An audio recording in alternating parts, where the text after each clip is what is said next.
charts. Every number one for rated thread in the press. Ow! Every number one on the orange owl. Every number one for rated thread in the press. Every number one on the orange charts. Every number one for rated thread in the press. Ow! Every number one on the orange charts. Every number one for rated thread in the press. And every thread in the press. Wow! Yowza! Hello, I'm Ben.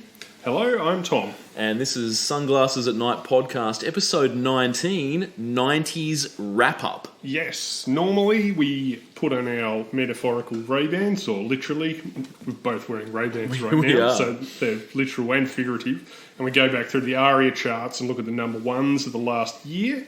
That's the Australian Recording Industry Association charts, but seeing as at the end of the decade, we thought, heck, let's do something different, and by different I mean the same as what we did at the end of the last decade, which is to have a bit of a wrap-up, look at the decade in total and, see what happened. Absolutely. Look, Tom, we're throwing caution to the wind. We're not letting, the restrictions of our usual format bind us to what we talk about, where, effectively week to week, we have no say in when I talk That's about right. certain things in this podcast. I'm merely a conduit. I don't choose to talk about these things. The Australian ARIA charts, the people from the people from the 90s who bought the songs have decided what we will talk about now. But today we get a bit more free reign. Yes. We can discuss not whatever we want. I have sort of set a few boundaries. It's not like we're just going to talk about anything. I'm not just going to talk about Eurobeats for 90, 95, 100 minutes. No. I think sort of we've spoken a lot about Eurobeats over a lot. Will I talk about some Eurodance? I might do. I might not. Who knows? But yeah. So that's it. 90s rap, where we just sort of look at a few of the bits and pieces from the decade, so to speak.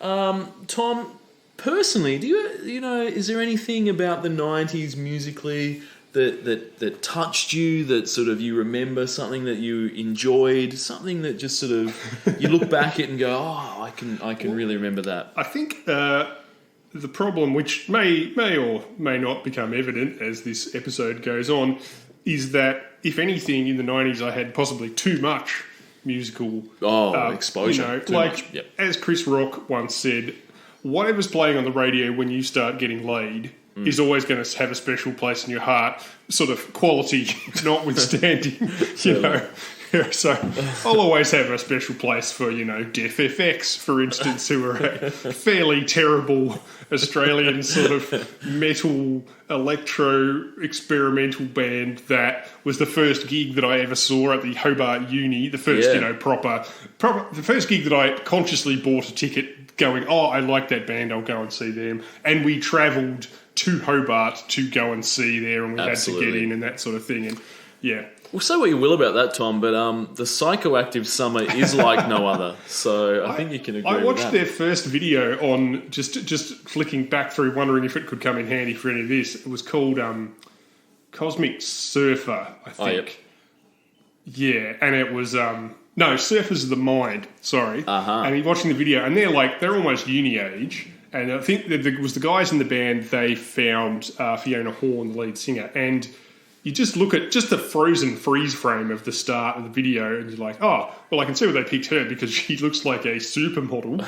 But then you see, and then the music starts, and she's fully into it. Like, you can tell that, like, she's not putting it on. They're just thrashing around stage like proper uni students at a metal gig. Yep. But then the trouble starts when she starts singing. It's not. Like, she's not a great singer. She's not a great singer, but hey, a lot of uni-age bands have people who aren't great singers. But it's more the fact that the notes don't tend to arrive on the beats of the music so much.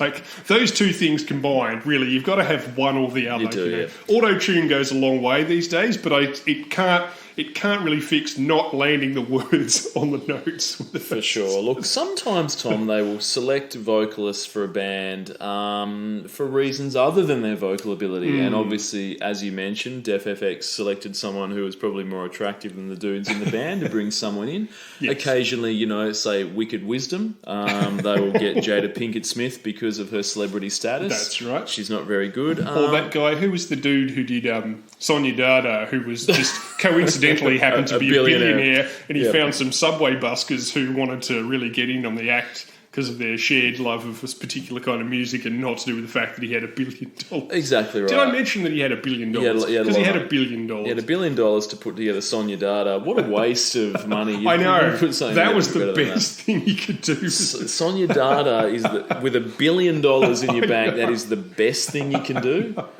Holy shit, anyway. Yeah. But also, I think I'll probably talk a little bit more about this later, but also Vanilla Ice, the film Cool as Ice, Tom. I know one of your favourites. You've got the tattoo. It's great. You may recall in the soundtrack that Vanilla Ice, you may or may not recall, but in the soundtrack, Vanilla Ice teamed up with Naomi Campbell for a track. She did the vocals on a song. Is she a good vocalist? Not at all. Is she a supermodel? Yes, she is. So one may suggest that, yet again, we don't always choose the best vocalist for these sort of roles. I remember she was in the Keep It in the Closet video with Michael Jackson. Oh, yeah. In that video, they wisely decided that she should not sing so much as stick to sort of dancing around with not heaps of clothes on. Completely. Exactly. I'm not saying that's the role that women should be relegated to in pop music. I'm just saying perhaps her particularly. Oh yeah, if you don't have the best vocals and you're a model, perhaps it's best to sort of be seen and well, I guess as a model, your job generally is to be seen and sort of not so much for the for the singing. Even with like Fiona Horn from Deaf FX, like so much of a lead singer's job is like energy, stage presence, physical appearance, the way you carry off not just the look of yourself, but the look of the band and the whole thing. Yep. It's just, it must be just really frustrating if you're in the rest of the band going, oh, she's so good at this stuff. Just the actual singing part. Yeah, exactly right. You get a vocal coach in and you sort of hopefully can sort of... Yeah, these days they're just like, what's that video for... Rockin' the Suburbs, where it cuts to Weird Al Yankovic behind the mixing desk and he slides down one slider that's shit and pushes one up that's good. Exactly. They do a bit of that action. It's so simple. Yeah. It's so simple. Yeah. Exactly. And what about you? You must have had many formative musical memories. Oh, look, Tom, one of my favourite musical memories from the 90s is that I went to a daytime Launceston regatta. Sure. Down by the waterfront on the Tamar River in Launceston, as we know. Just sort of this is getting a bit too in-depth to detail for the listeners that aren't from Launceston, but near Launceston College, there's the big wall to stop the floods coming in, sort of around that area. So I remember going there for Launceston Regatta Day. They had some musical acts on. They should have had more bands down there. That was a natural sort of amphitheatre type absolutely thing. So showed up there, as you can imagine, Regatta Day, a bit of a family day, some food, some music, some various type of boating things. And around 11 a.m. I saw a teenage black metal band come on, Tom. Full corpse paint, which is what you want at 11 a.m. The drummer couldn't make it, so they didn't have a drummer, so it was just a dude on guitar, like playing this sort of and a guy going no drums, just that in front of just stunned families thinking, what the fuck is this? And I think even people that were into black metal were probably going, what in the living shit is this? Probably to this day, the worst live thing I've ever seen in the flesh. Just completely insane for 11 a.m. at a regatta. Who booked the band, I don't really know. So that's sure, you're taking the piss out of that now. But if David Walsh did it at Dark Mofo, you'd be all like, oh, look at this experimental, he's confronting people with this style of music they're not accustomed to. You're right, they were 25 years ahead of their time, so they were pushing the envelope. And of course now, you're right, people would love that now, a Tasmanian sort of black metal band doing something pretty crazy. So that was good. Probably also saw Spiderbait at the casino time. I don't know whether that actually happened. But certainly I did go to the Silver Dome. I definitely went to the Silver Dome at some stage and saw Christina Nu. At the Basin concert. Oh, okay. Remember one year the Basin concert got rained out, so they moved it to the Silver Dome. So I probably saw that. Sure. And she was there. I can't even remember whether I saw her. Did you go and see the legendary Presidents of the USA / the Cranberries gig at the Silver Dome? I didn't. I think that was in Hobart. I think did they play in Launceston as well? Or? I thought I didn't go, but I think they played at the Silver Dome. Yeah. They may have played in Hobart too. Yeah, it was legendary at the time because just quite literally, international bands never played in Tasmania at all. And that's they do why, now sometimes, but they never ever did back then. So, and that's why the presidents of the United States of America were they were a smart band, Tom, because what they did was they said, here's a state in Australia where no international bands play. Yeah. It's never happened before. Therefore, they're not going to care about quality of songs, musicianship. They're not going to be discerning, fans at all. So we should show up because we don't have any of the above things, and we can play, and people will be blown away. They were on Triple J at the time. To be fair, it's not like they were just the only thing going for them was that they were from another country. They did have kind of radio hits. I mean, sure, were they mystifying radio hits that now seem very odd that they were ever popular? What was your favourite, Tom? Were you a Kitty fan? Were you a Lump fan? Were you a Peaches fan? I was a Lump fan. Yep. I got on the President's train early. Absolutely, for sure. And once you're on, you never get off. I'm still on there. Sure. Yep. Yeah. Moving to the country, I'm going to eat a lot of peaches. Yep. I think those lyrics they're as true today as they ever were. For sure, absolutely. Correct. The electronic stuff, that was the other big thing in the 90s. I went to my first rave, which was quite an experience. I mean, goes without saying, really. Where was it, Tom? Where was the rave? At the Hugh and Keys at the end of Hobart Docks, around the corner from the Point sort of thing. Oh, yeah. Which they used to use for various concert stuff there. Yeah, and I remember going... I mean, I'd been to sort of dance... I'd been to kind of half-assed things like that in the past, but this was let's had posters up and stuff like that. It wasn't just some guys rented a smoke machine for the weekend. And we went there and we actually had ecstasy, which was the first time I'd sort of taken it properly. And I remember walking up to the door, there's a big crowd of people milling around the front, people coming in, going out. And as we were there was someone literally being stretchered out by the ambulance crew. And these, in the old days with the raves, it wasn't a proper illegal rave unless it had no proper facilities, no proper security, no proper bar or anything like that. There might be some impromptu thing, or there might be somebody selling water out of eskies or something like that, but no actual employed staff. But the ambulance would show up for free, they would the volunteers would be there just because they knew what might happen. Correctly, as it turned out, because I saw other people getting stretched out later on. So, yeah. So let's just say, Tom, on the record, Sunglasses at Night podcast, we are pro pill testing. Is that correct? We're all for that. Pill testing is one of those cyclical arguments like heroin, safe injecting rooms and abortion available to all, that it will never be settled because it just goes round and round in a circle. So that argument will never be settled. But yes, in theory, it would be great if people weren't accidentally taking Christ knows what and having meltdowns. Completely true, exactly right. So look, well, that's good to know, Tom. Some interesting personal anecdotes. Oh, hey, I was just trying to get across the fact that there was a lot of different musical stuff happening in the 90s. It wasn't just that I was a teenager. There was there was all sorts of shit happening, as we'll see as we go on. It's almost too much really to wrap up. There was so much fucking people talk, and people say that there wasn't a lot happening in Tasmania in the 90s. Well, you've just look at that. You've hit the nail on the head there with presidents of the United States of America. I think I mentioned Spiderbait. There was raves. I saw a teenage black metal band in a park. That's right. I think Grinspoon played once. Silverchair probably came down. We've got all that sort of... I mentioned Christina Nu.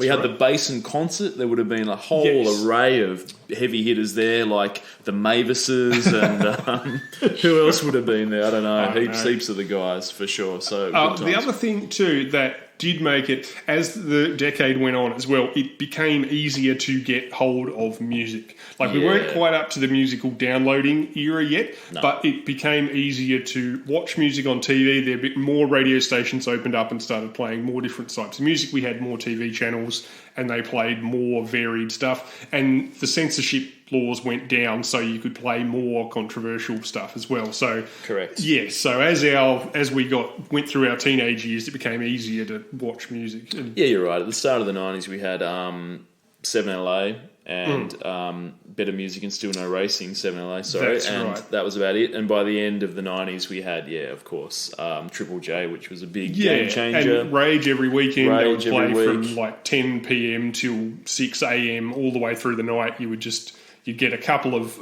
double play VHS tapes and put them in, go to bed, and then see what you'd dredged up the next morning and just pick like random music videos from, Sometimes you'd get a tyre and some gumboots, and other weeks you would get, some... a little nugget called Lumped by the Presidents. Exactly right.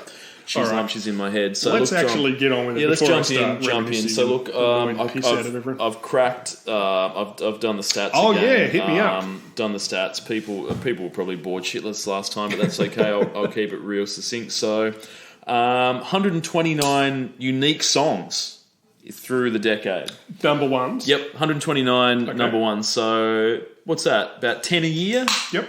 10, 12s, 120s, something like that. So there you go. Unique artists, 113 unique artists. So, so quite diverse there. So there wasn't a lot of... So 129 songs, 113 artists, but including duets, there's 120. And by that I mean, Prince did it. No, Prince didn't do a duet, did he? No, this year? No. I'm thinking Sting. Oh, yes. And Rod Stewart and Brian Adams. Yep. So if you count those as three separate people, that's I think George Michael duetted with someone, didn't he? Oh, yeah, he did. That's true. Yeah. Knew you were waiting for me or something. Or Unless I'm thinking of the 80s. God, they probably. all together. 129 songs, 113 unique artists. Brian Adams had the most number ones of the decade with 4. Sucks. I was hoping to be Prince. 3 solo ones, which are all dog shit. And then, of course, that Gangbang single with Sting and Rod Stewart that we know about. Silverchair, Euphoria, and Savage Garden were all tied for Australian artists. They all had 2 each. So I've always said that Euphoria was as good a band as Silverchair, and I think this sort of proves it was correct. So 1 week, 29 songs were number one for just 1 week. Okay. 2 weeks, 21. 3 weeks, 14, etc., etc. Right down to the longest was one song was number one for 13 weeks. Was that the Princess Di one? Coolio. Oh, Gangsta's Paradise. Yes. I think Princess Di was 12. Yeah, I think so 11 or 12, I think. So, he got a full one there. So, 29 songs 1 week and then 13 weeks for Gangsta's Coolio. Paradise. Jeez. Exactly. Surely we were living in a Gangsta's Paradise. Oh, we were, absolutely. In Launceston. I've tried to determine whether they were one-hit wonders or not. So, my definition of one-hit wonder is if the song didn't reach the top 10 in any... if they didn't have another song that into the top 10. Yeah. So if they had another song that was ninth, then yes, they're not a one-hit wonder. So for example, Right Said Fred, technically not a one-hit wonder using my determination because they had another top 10 song with that thing, Deeply Dippy, I think, which is one of the worst songs of the decade. Absolute fucking garbage. So based on that, about 20% were one-hit wonders and 80% had other hits. So there you go. A lot of one-hit wonders in the 90s. But genre-wise, I've tried to break this down. Comedy, I use that term very loosely, 1%. Country, 1%. Pop, 30%. Most were pop, as you can imagine. 12% dance, which, there's a lot of Eurobeats, so we know that's lower than I would have thought. 26 rock, 11% rap, which is higher than the 80s. You have a lot of rap. And I put down 20% as ballad, and I've used ballad as any weak shit, any slow, weak shit. So some of them are rock ballads. Some of them are just fucking Celine Dion trash. So anyway, looking at the countries that they came from, so 13% were Australian artists. For number one. So there you go. 13% also UK. That's not much. Not a lot from Australia. We would have done better in the 80s. So about one, so only a little bit over 1 in 10 were Australian. US, 50%. So half the number ones came from there. Canada, 7%, and then 2% Germany. What about the UK? They had 13% as well. See, that's... You know, you And think of then- the 90s with Britpop, you'd think there'd be more than Exactly. 13%. Exactly. Yeah. So Australia, UK, US dominated this decade with half number ones from that, and then a few other random ones. So like Netherlands, our old favourite. Dare I say the Gabba hit that was Here's Johnny. Here's Johnny. New Zealand 1%. Denmark they batted above their average on this one, 2.3% because of Thank You Aqua. Good on you guys. Christ. Sweden, Puerto Rico, and Spain a few. 1% each of those. Type of artist, I've tried to break this into category. Solo male, 22%. So about a quarter was solo male. Yep. Solo female, 20%. So roughly the same there. That's more than the 80s. There's more women than So solo male and solo female, very, very close, about the same. Yep. Duet, 5%. Charity gang had 0% this decade. Thank fuck for that. Male group, 33%. A third were a male group. Female group, only 5%. So which is pretty weird. So not a lot of... I know that sounds bad, but that was more female representation than the 80s. I remember that. And the 80s was completely dominated by more solo male. There was way more solo male. And then a male-female mixed group, 16%. So, all your heavy hitters there, like your Steps, for example, that's fit into that. Fit into that category. And then last one, I've tried to just compare with the US, UK, and New Zealand. So as I mentioned, Australia had 129 number one songs in the decade. Oh, yeah? US had 145, so a few more. UK had 206. Did you say we had 129? 129 in the decade, yeah. No shit. Yep, different songs. 129 unique songs Oh, throughout the okay. decade. So, Oh, okay. Sorry, Yep. I thought you meant total. Yep. Yep. So over that 10-year period. UK had 206, so they had a heap more. And then New Zealand, 180. I see what you mean. Yep. Yeah, so they had more diversity across. Exactly Yeah. right. So whereas, 129 songs, so we had an average of about 10 a year, Yeah, so that's one a not month. that They much, had is it? 206 in the UK, so a lot more frequent turnover there. Yeah. So in terms of crossover, so songs that were hits in Australia and also hits in the US, 66% were the same, so about 2/3 of the song were also big in the US. 80% were also hits in the UK, 75% also in New Zealand, and songs that were only a hit in Australia, about 10%. So 10% of and mostly Australian artists, but also a couple of random ones like Here's Johnny that seem to I reckon come the out of 80s did better for that too. Exactly. Well, So there's some bullshit stats that no one cares about. Sure. Done and dusted. There you go. So once again, that's mostly for people that attend work quiz nights, which will be a thing of the future, I guess, one day. And people can say, how many what was the longest running number one of the 90s? And someone can go, oh, it's Coolio. I learnt that off a fucking podcast. There you go.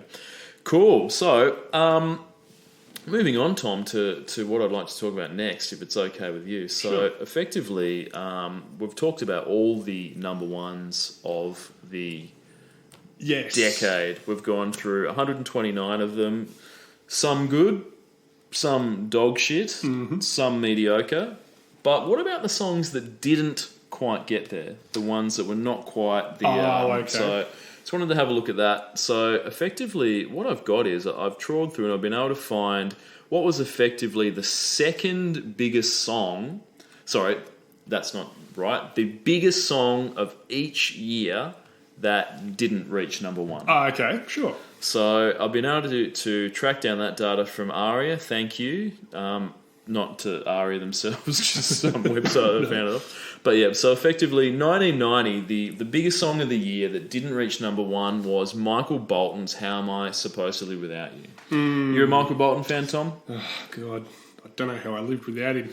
No, exactly. Look, this is what I'll say about this one, Tom, is that Michael Bolton, so he wrote this originally back in the 80s, a long time ago, and it was recorded by one of our favourites on the podcast, Laura Branigan. Ah, yes. So Recurrent.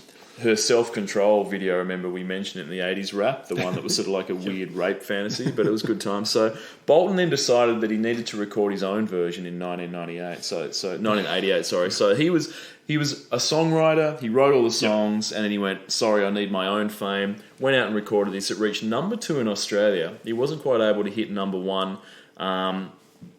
with this song, nor the follow-up, How Can We Be Lovers If We Can't Be Friends? Now, Tom, that song does raise a legitimate question.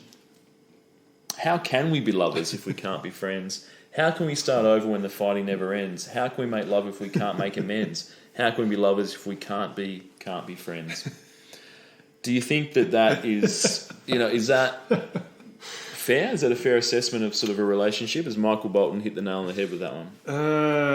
Yeah, I mean, look, it doesn't really play with his image, does it? It just, I don't know. He really pioneered and exhibited for his whole career a style of singing that was very popular in the 80s and was overtaken, thank Christ, in the 90s by other styles of singing. Yeah.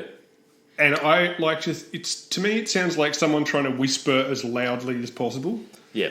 Like to create as much volume as possible with the minimum amount of actual notes and the most amount of breath being forced out of your neck hole. Yeah. And Bryan Adams was an exponent of this as well. There's another artist who came up later on who is also very big with that style. But yeah, I mean, hey, he built a career out of it, So this adult contemporary stuff is fucking trash, isn't it? So it's sort of really hard to know what appeals to. Yeah, it's pretty bad. But what I will say is, Tom, just not personal for me, but a friend of mine works at the casino in Hobart. Yeah, and for many years doing sort of, I guess, the entertainment sort of stuff. So backstage, I guess, the sound design and the mixing desk and various other things. So Michael Bolton performed there not that long ago.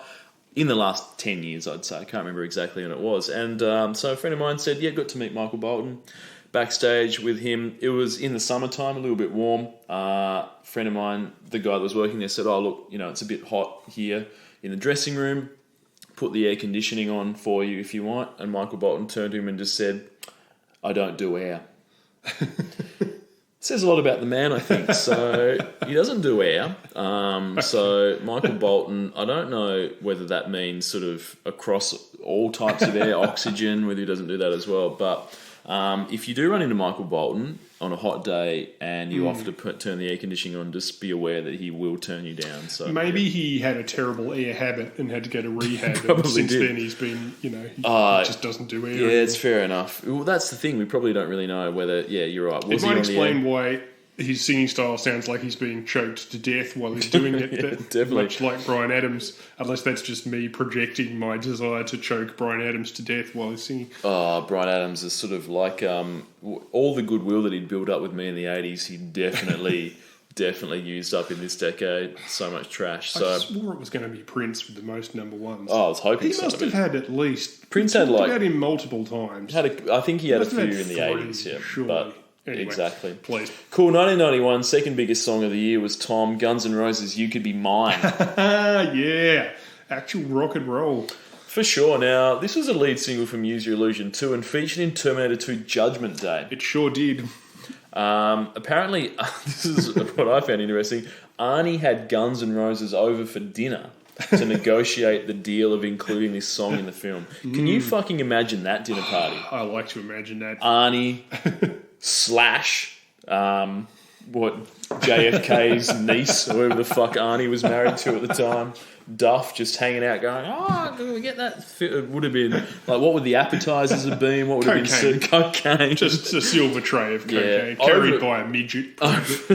When he says over for dinner, I'm using that in inverted commas because I don't think there'd be a lot of food consumed with the amount of drugs they're on. So, look, a Use Your Illusion double album did draw some criticism due to being overlong, and many fans thought they'd change direction with, a lot more piano ballad type work. But this is one of the hardest rocking songs on there. It's pretty rad, isn't it? And it's love it. It's not written. It's got a real driving thing, propulsive thing, which works perfectly for Terminator 2. Even though the lyrics show that it is clearly not written for Terminator 2, they must have just used it inadvertently. And unusually for movies of the era, the song actually features what's the word? It's diegetic in the film. Like literally, it's not just like a lot of the time with the 90s movie soundtrack songs they didn't even feature in the film. They might be over the credits or they might be on the inspired by a soundtrack. This not only features prominently in the film, but it's literally playing. He's playing it from a boombox. On a boombox, yeah, in a crucial scene while he burns off on his dirt bike to show that his foster parents doesn't give a fuck. Exactly right. John Connor didn't care. That was sick. Yeah, it's fucking awesome. I think you're right.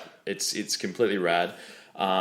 What I wish is, though, that as we sort of discussed previously in other episodes, James Cameron should have stuck with Guns N' Roses. How fucking much better would Titanic have been with Get in the Ring from Use Your Illusion 2, where Axel just, in that song, Axel just calls out people from magazines. He's just got a list of grievances. That people have just written shit reviews, give him a hard time. So. It's like he invented the rap beef before the rappers got around to it. It's just like he's got a list of paper with people he doesn't like. Yeah, just imagine the Titanic's going down. It's just Axel going, get in the ring. Yeah, he'd be on the stern while the boat's going down. Just abusing people. The last words are just while his head goes underwater. Just fucking yelling at a guy from Kerrang who said that gave, Use Your Illusion 3 out of 5. 3 out of 5. 1991. Not good enough, bro. Not good enough. So it was pretty sweet. End of this video clip, the T-800 is sent to assassinate the band. You may recall this in the video clip. So Arnie shows up to kill the band. I think it's just been done with effects. I don't think they're actually in the same space. No.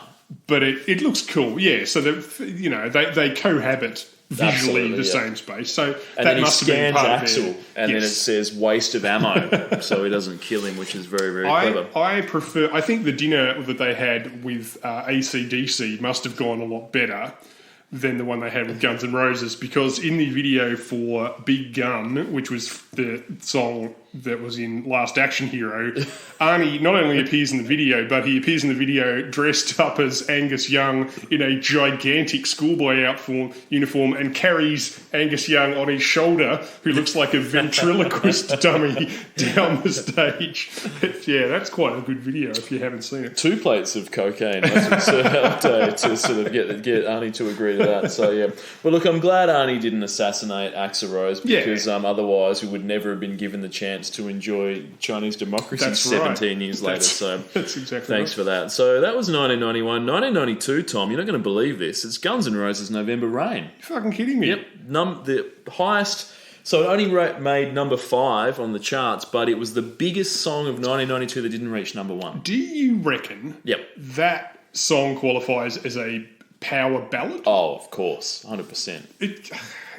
Yeah. It's not quite... The problem is, though, that power ballads are generally that sort of 3-minute sort of... This is more this is more like a Queen Bohemian Rhapsody sort of goes through different... There's 2 versions, actually. If the end of it's got a piano run out, that's the long version. It has this long Axl piano run out, which is actually really cool. Yep. But the radio edit, I think, the radio edit's still like 4.5 minutes long. So, but yeah. Oh, look, I think this song's great. Fantastic that it's the second biggest song in 1992. It has one of the greatest / fucking stupidest music videos that's ever been made. It's pretty awesome, isn't it? It's awesome and at the same time ridiculous. And also the middle of a trilogy, as we discussed previously, exactly. which they didn't even publicise at the time. Weirdly, you'd think they would have been boasting about that, but no. Yeah, look, my favourite part of the video clip, Tom, and I think we've talked about it in previous sort of episodes, but it's definitely when Slash, they're inside the church at the wedding, and there's about fucking 1,000 people in there at that wedding. And then Slash leaves the church, and it's about 5 square metres big, and also he's in the middle of fucking nowhere. Yeah, so it's on the edge of a cliff. So how the hell did anyone get to this sort of... Yeah, then he rips out that solo, and then after he does the solo, it cuts to the back door of the church, and everyone leaves and they're just in the city, despite the fact that Slash's solo that he did 30 seconds later is clearly in the middle of nowhere. And then the helicopter goes... If they'd kept the footage running, the helicopter goes 100 metres further down the cliff, and there's John Bon Jovi outside the world's smallest movie theatre singing Blaze of Glory on the edge of a cliff. Absolutely. Is he going to set fire to that tiny movie theatre, but why would he do that? Why would What he? is going on at the edge of this cliff today? I don't know. It's No a idea fucking what's mystery. going on. But look, they got a lot of worth out of that helicopter because they filmed and that two cliff, great, and that too. cliff Yeah. as well. So look, great video clip. Don't know why that dude jumped through the cake when it started Yeah. raining. No one will ever know that. We'll never know. But yeah, look, great song, great music video. Look, power to Guns N' Roses, 2 years in a row. Yeah, for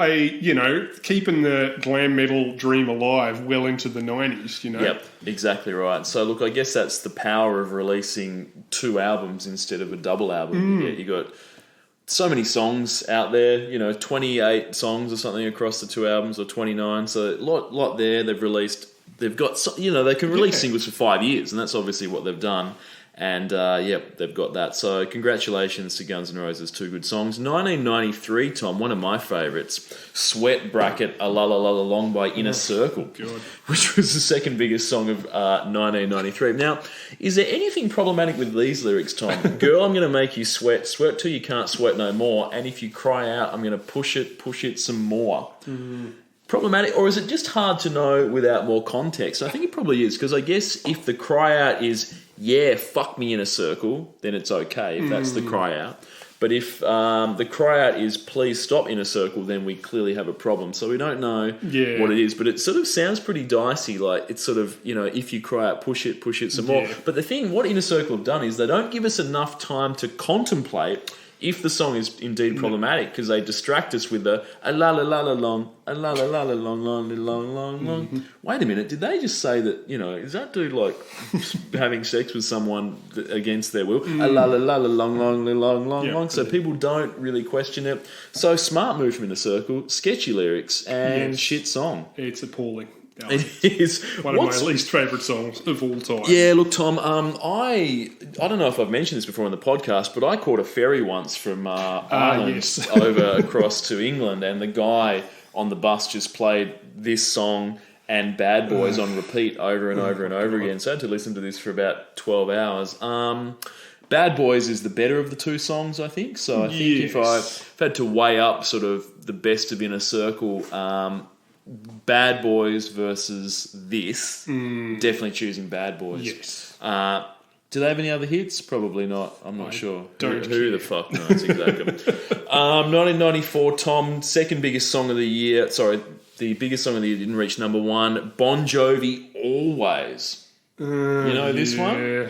Yeah. Look, Tom. That was one of my least favourite ones. Yeah, look, the thing is, Tom, you're probably like a lot of people. You may not have heard the whole song because the opening lyric is, this Romeo is bleeding and you can't see his blood. So you may have just turned the radio off or threw the you may have bought the album, heard that as the first line and went, oh, this is fucking garbage, and just threw the CD out a window. Absolutely appalling. I assumed it was a ghost singing. Romeo is bleeding, but you can't see his blood. Terrible. But I will say this, the music video is one of my favourites of the 90s by, without a shadow of a doubt. I don't remember that. Oh, Tom, it's really, really good. It features some dude who I assume is meant to look like a young Bon Jovi. So he's sort of the main character in this sort of whole thing.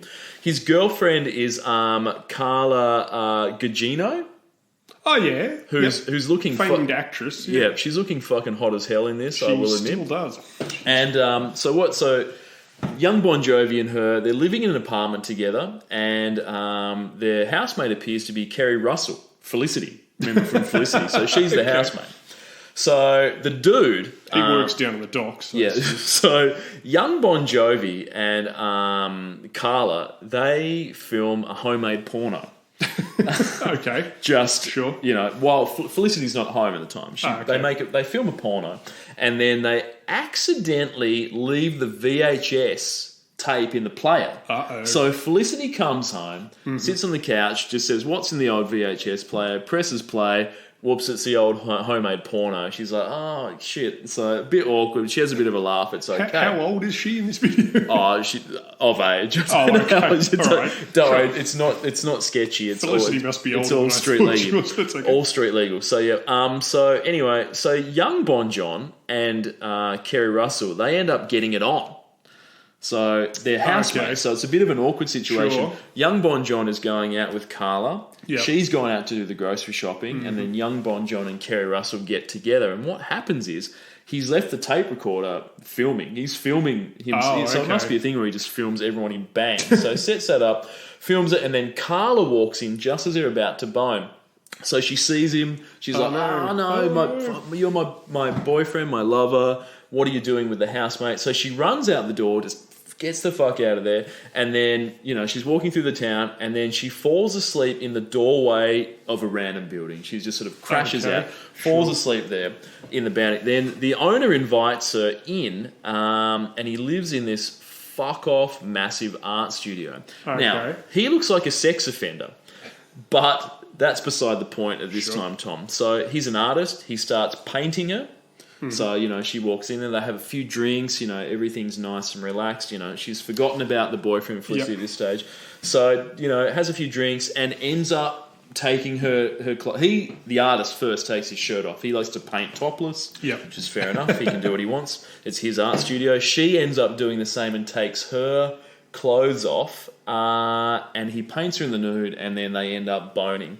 Now, she has some regrets when she wakes up, but let's just say that if you fall asleep in the doorway of a building and the owner, who's a complete stranger and appears to be a sex offender, invites you up and you end up in a nude portrait, that's the absolute best case scenario. Yes, you have consensual Absolute sex best with him case scenario. wake up alive. It's For probably sure. not a bad You could be fucking murdered. So the fact that, she's like, I So regret... there's also quite a lot of stuff happening in a 3-minute...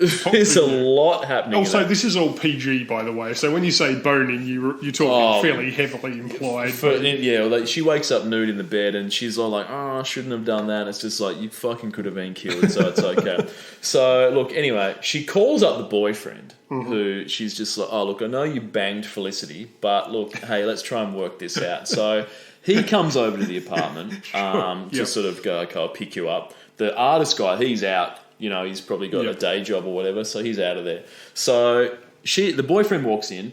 He sees the painting of her in the nude, and he's just he goes apeshit. He just starts smashing stuff, trashes the painting, starts smashing up the fucking... reversed. Exactly. I know, for sure, I know. The irony. It works on a lot of levels. So smashes up the whole thing, destroys the artwork, but you know what? He doesn't want to get busted. He doesn't want to... So she's like, fuck you. So she storms out. So she's run away. Then he's in there going, oh, fuck, I've trashed this apartment. I might get into trouble, my fingerprints are everywhere. They're going to come and realise it was me. So what he does, he just blows the apartment up. Just sets fire to it with some sort of explosives maybe, because the whole thing's just blown up, just exploded. There's like shit's flying everywhere. So there you go. And then when that happens, we see him just walking out of the building, and... then the guy who's the owner, the artist, he sort of walks towards their paths cross, but they don't know who each other are. But then he's just like, my fucking my studio's been destroyed. It's fucked. So anyway, and then cut to the future, and we see him looking at photos of Carla, thinking, fuck, I probably shouldn't have banged Felicity, because he's just like, he's by himself now. He's lost both women. He probably should be in prison because he's an arsonist. He just set fire to a building and destroyed it. And there you go. So great video clip. The song's fucking garbage though. It and it does feature, apart from this... It's not even a power ballad. It's just a ballad. And apart from this Romeo is bleeding but you can't see his blood, it does also feature one of the worst lyrics of the 90s. I will love you till the words don't rhyme. That sucks. That's fucking horrible. Sucks, okay. Up next, Tom, 1995 is Let's Groove by CBD. Now, I know that you don't love an R&B sort of soft vocal group, do you? I fucking hate What it. about an Australian one doing an Earth, Wind and Fire cover? Oh, God. I don't need to say any more about this, but they do also have a song called So Bad with 2 Ds, just like Colour Me Bad. And, well, the title of the song is referring to the quality of the song, then they're absolutely not wrong, are they? So there you go. It's a pity they're not around now, because their name would be synonymous with, what is it? That CBD. American style of hemp oil. So, yeah, exactly right. Central Business District. People would probably think they were cooler than they are, because they certainly fucking weren't. Oh, they were fucking garbage. Yeah, 1996, biggest song of the year that didn't reach number 1. Everything But the Girl Missing. Okay. Now, Tom, I miss you like the deserts miss the rain. Great lyric, yeah, but yeah. it does pose the question, does the desert actually miss the rain? Because I think everyone listens to that and go, oh, it's so clever, I miss you like the desert misses the rain. But I think by definition, a desert is a barren area of land where little precipitation occurs. So a desert wouldn't really come into contact with rain that often, if ever. So can one miss something that they have little interaction with to begin with? I don't know. Yeah. I just don't really think that a desert does miss the rain. That being said, I'm not mad at this song. Nobody pays attention to the fact that, the lyrics make no sense, but... And I miss you like the deserts miss the rain. It's kind of dancey, Yeah, sort it is. of, little bit Eurobeat, sort of. Oh, but absolutely. if not It's 96, actually late Eurobeat. late Eurobeats. And look, I think that if someone... In that vein. I think if you're on a first date and you play that song to someone... They'll probably be impressed, I think. Sure. I think they'll be like, yeah, that's fantastic. 1997, Tom, The Prodigy, Breathe. Ah, yes. Didn't make it to number one, but biggest song of the year that didn't make it to number one. Yeah. So there you go. Made it to number two, so there you go. So by 97, dance music is definitely part of the mainstream now. It's Yes. not Madonna's doing fucking, dance music. It's out in public. Exactly, and this is sort of, we talked about a lot of Eurodance tracks making it to number one that sort of have not aged well. But Yeah, this that's is, true. This is I mean more of a- like sort of what people would call techno. as what opposed people would to- call techno, what people would call sort of, I guess, something that comes more from the underground a little bit. I guess what you can say is that Culture Beat probably didn't start out in the rave scene and then sort of make it into the mainstream. No, These were and- acts that were manufactured strictly for making it to number one, And whereas Here's Johnny never really set the exactly. world on fire, unfortunately. Whereas Only the set- Prodigy is certainly more, an act that started in the underground and then just Yes. happened to become popular enough to have big songs. by And the this time, Chemical so- Brothers too. Simultaneously, those two particularly were coming up and, Yeah, exactly. I mean, mainstreamizing dance music. so the album before this had Voodoo People, which I think was pretty popular. Such a great, Voodoo People and Poison, those two Yeah, exactly. big dance hits. Pretty big, and then by this album there was this song and Firestarter, which obviously really, really big. And one of the members ended up dating, as we learnt in the previous episode, a member of All Saints. Yeah. So they were massive. Tom, the follow-up single, Smack My Bitch Up. Controversial? Yes, I was going to talk about that a bit later on, but yes, it definitely was controversial. I suppose you could say that they didn't rest on their laurels and just just put out the same song over and over again. But yeah. Exactly. Yeah, they also had there were several hits off this album. This is music for the Jilted generation, is it? Or is it Fat of the Land. We're up to Fat of the Land. We Yeah. No, this had funky shit on it. It had several hits on this, and they started having big budget videos at this time too, reflecting their monetary success. Like they had, like Firestarter was quite iconic. That's not a huge budget video, but they could afford to make this. Breathe has a quite elaborate sort of, like a film set type video. It's got costumes and special effects and sets and that sort of thing. Whereas if you go back to No Good Start the Dance, it is just a bunch of high people kind of dancing in a car park with some few colour filters that are possibly cellophane just dropped in front of the lens. Yeah. And interestingly, I think prior to this album, most of the vocals were either sampled vocals or they got like a guest chick in to do some vocals, whereas Liam he started actually doing the vocals sort of from this point on. Like you mean what's his face? Not Liam. Oh, it was a different dude. Liam's the guy who did the music. Okay. Who is the dude? He died recently. The Firestarter guy. Oh, okay. The one with the hair. Okay. The dancing guy. You see, this is why I need. Anyway, but an actual member of the group would do the vocals. Yes, rather than he's just the one sampling singing the on vocal. Breathe and that sort of thing. Exactly. So they sort of did that, and also from a dance music perspective, I guess the Eurobeat shit that was popular before was just that sort of like terrible, like programmed same beat for every single song. But Prodigy used, I guess, more break beats and they didn't have that sort of like, I guess, the electronic part, keyboards or whatever. It sort of sounded a bit more almost like rock songs in a sense, like they had a sort of like using a way of creating almost like a guitar riff or something, but using a keyboard, which was very different from sort of... They were sort of tougher sounding. Yeah, exactly. Yeah, sort of a little bit, I wouldn't say industrial sounding, but certainly different to the sort of the fact that this was a really popular song at the same time as something like, say, you know, not Culture Beat, but Entrance. You know, like exactly. It's sort of, they were very different. It's things. way more musically sophisticated than that, and even you have to know. I mean, you know, I'm not saying it's Mozart, but like to even know some of the stuff that they're doing, you'd have to know dance music fairly well. Like they would, for different songs, they would draw bits of other areas of dance music. Like some of their songs would be a bit more jungly. Some of them would borrow from drum and bass. They'd bring, like you say, they'd bring in breakbeat. You can see the start of big beat in some of their songs, the same as Chemical Brothers stuff that would go on to be like Fatboy Slim and those guys that was more about the sort of arena filling kind of stuff. Like it is quite sophisticated. And then they're still having mainstream chart hits at the same time, you know, and remixing stuff for big artists and shit as well. Like it's pretty impressive, really, for people who started out with like one guy behind the decks in a nightclub. It's not bad, really. And this was probably their biggest era in terms of mainstream success. I reckon Fat of the Land was their biggest, their high watermark. Absolutely. So this was their only top 10 hit in Australia, but they had 11 in the UK. So pretty impressive. Would have been on the dance charts separately. No doubt. Yeah, exactly. So they have like an absolute, a mainstream 11 charts. in the UK. 11 top 10 songs in the UK. So pretty impressive. So 97 up next, 1998. The Living End, Second Solution, Prisoner of Society. Now, Tom, do you think that these guys needed someone to tell them what to do? Or do you think it's the opposite and they didn't need someone to tell them what to do? It's more like the opposite. Yeah, I'd say so.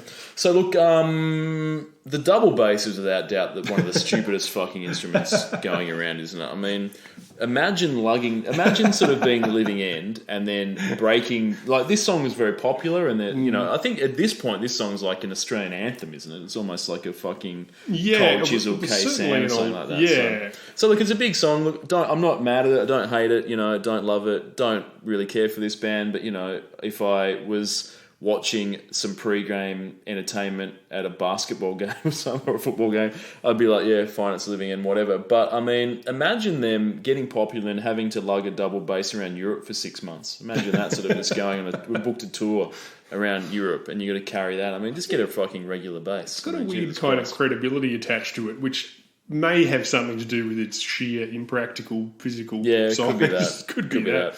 Definitely. So look, I always prefer the Sharp myself. Absolutely.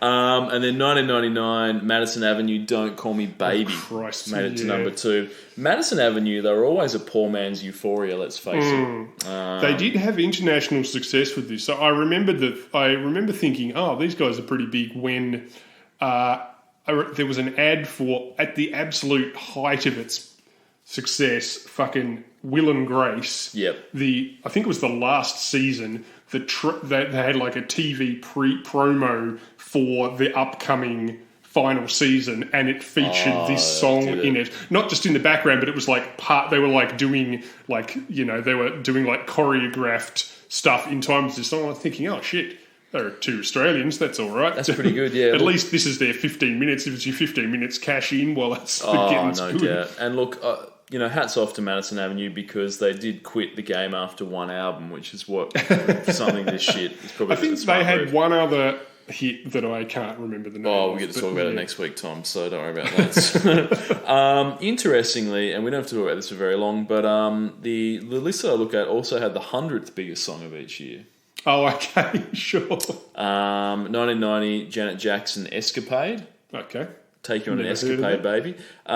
This one, the video clip set in Mexico, where I assume Michael Jackson is currently living. So I think the music video was just sort of scouting a place for him to go once he'd faked his death. So, yeah, Let Me Take You on an Escapade. Sounds fun, doesn't it? Smuggling your fake death brother out to a different country. 1991, 100th biggest song, Mary Had a Little Lamb by Snap.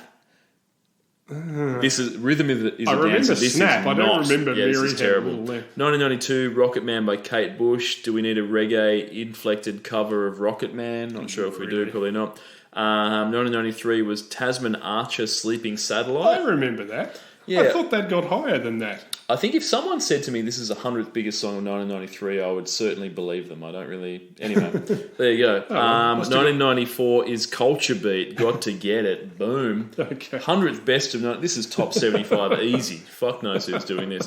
1995 is Heaven for Everyone by Queen. Now, I just want to quickly mention, Tom, that this is some posthumous bullshit. And look, it's is this just after he passed away? It was half finished when he died, so we're finishing it off as it's what he would have wanted. Mm-hmm. Now, I find that, this happened a lot. It still happens today, I think. But in the 90s, it happened a lot with, I think, Freddie Mercury, Jeff Buckley, when he drowned. They did it with Kurt Cobain. They pulled some shit out as well.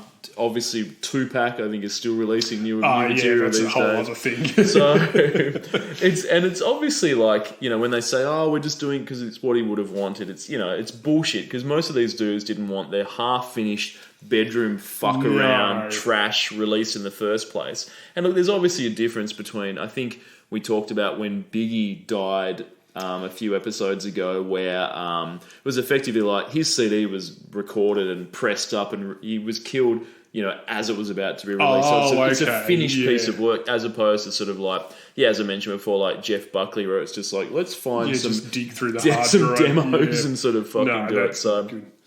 Yeah, it's total bullshit. So look, I just hope that when I die, my bedroom recordings aren't released, Tom. So just me fucking around, on a boombox, just rapping. So doing some real bad rapping. So 1996 is Take That, How Deep Is Your Love? Was the 100th biggest song of the year. Bee Gees cover, fucking hard pass from me. In the music video, they've been taken hostage by an obsessed fan. Yeah. Wouldn't it have been great if this ended up sort of a life imitating art type scenario? And they really were taken hostage by an obsessed fan, and that scared them out of recording any more material, but alas, it wasn't to be. 1997, 100th biggest song of the year was Quad City DJs, Come On Ride at the Train. Oh, yeah, that's okay. Miami Bass. Is Miami Bass the US's answer to Eurodance? I mean, it's not exactly the same thing, but yeah. It gets the fucking party started, I'll tell you what. 1998, 100th biggest song of the year, Josh Abraham and Amiel, Addicted to Bass. Oh, yeah?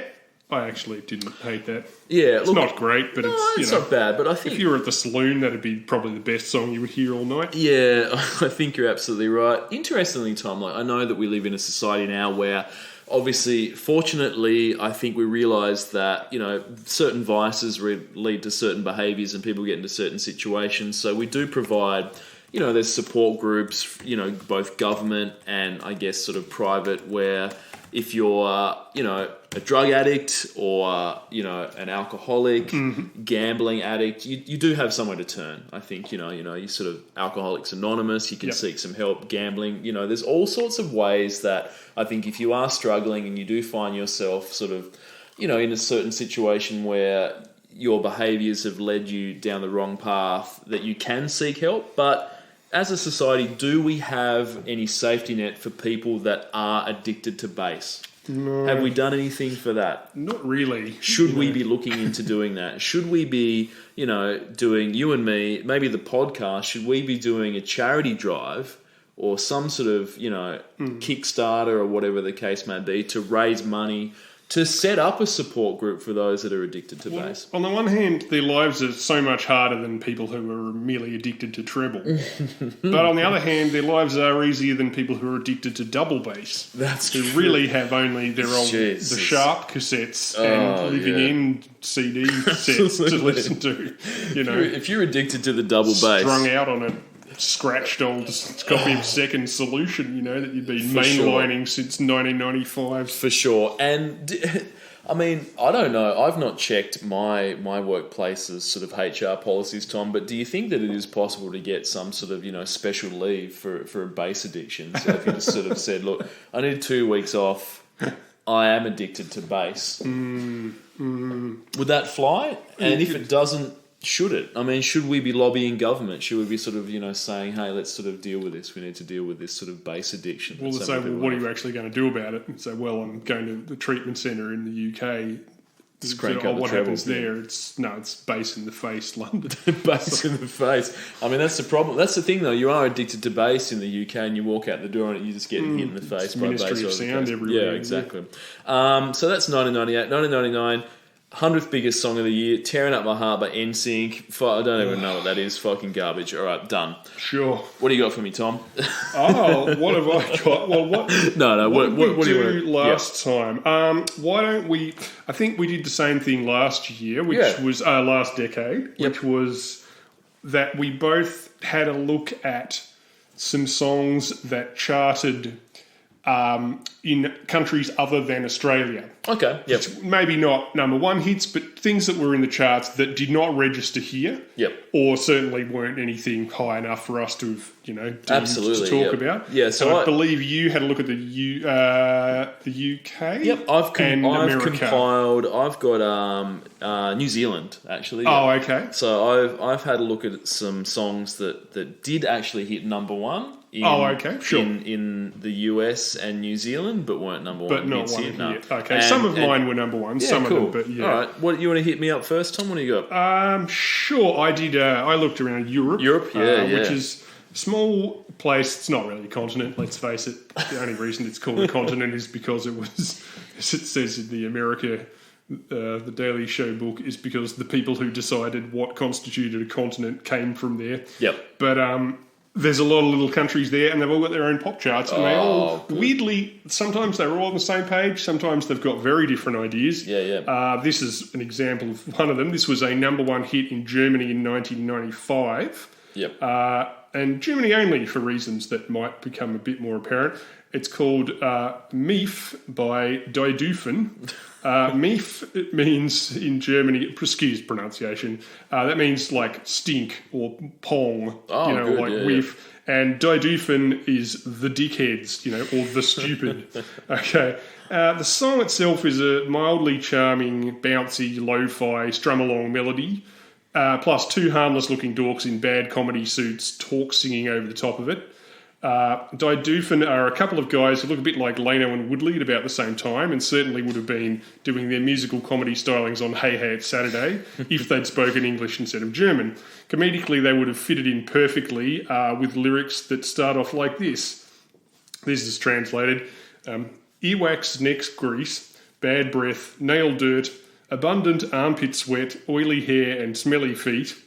Chorus: take me now despite my stinking, or I'll be waving you goodbye, because over there by the next lamppost, another bitch is already waiting for me. Do you reckon it's possible for an outsider to summarise an entire country's sense of humour, or to detach it from other countries' sense of humour? The Germans are known for their comedy, Tom. So look, it's I mean, you don't want to make generalisations, do you? But we've all heard.